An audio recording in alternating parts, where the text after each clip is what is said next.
నమస్తే అండి. నా పేరు డాక్టర్ రాహుల్ నాగ్. నేను consultant neurologist Archana group of hospitals Chandanagar, Madinaguda.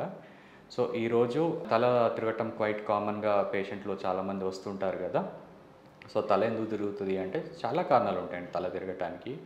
ప్రధానంగా మన ఒక పర్సన్ మనకి హాస్పిటల్‌కి వచ్చినప్పుడు మాట్లాడే విధానాన్ని బట్టి, మూతి వంకర పోతుందో లేదో చూసుకుంటాము. కళ్ళేమన్నా మనం చూస్తున్నప్పుడు ఎగ్జామినేషన్ ముందలే కళ్ళలు కొట్టుకుంటాయి అంటే డాన్సింగ్ ఐబాల్స్ అంటాం. అలాంటివి ఏమన్నా ఆడుతున్నాయా?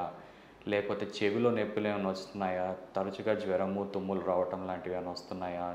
చెవిలోంచి ఏమన్నా పస్ లాంటిదిగా నీరులాగా పొద్దాక కారటం గానీ, తలనొప్పులు ఎక్కువ అవ్వటం గానీ అట్లాంటివేమైనా వస్తే దీనికి యూజువల్‌గా వట్టేగోస్ అంటాం.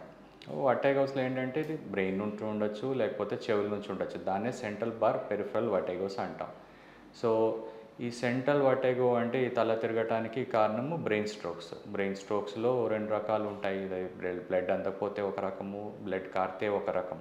ఇది కాకుండా చెవిలో మీకు కనుక ఇన్ఫెక్షన్ ఉండి, అది గనుక బ్రెయిన్‌కి సోకితే ఇన్ఫెక్షన్స్ లాంటివి దానివల్ల గూడా తల తిరగటం క్వైట్ కామన్.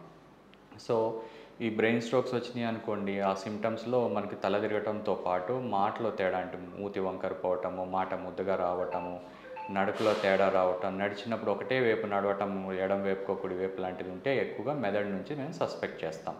ఇది కాకుండా చెవుల నుంచి వచ్చే వట్టేగోళ్ళు ఏంటంటే మాట పెద్ద ముద్దగా రాదు. బట్ సిమ్టమ్స్ ఇంచుమించు బ్రెయిన్ స్ట్రోక్స్ వచ్చిన సిమ్టమ్స్ ఎలా ఉంటాయో అలాగే ఉంటాయి. ఎక్సెప్ట్ మాటలో ఇబ్బందులు లేకుండా ఉంటాయి అంతే.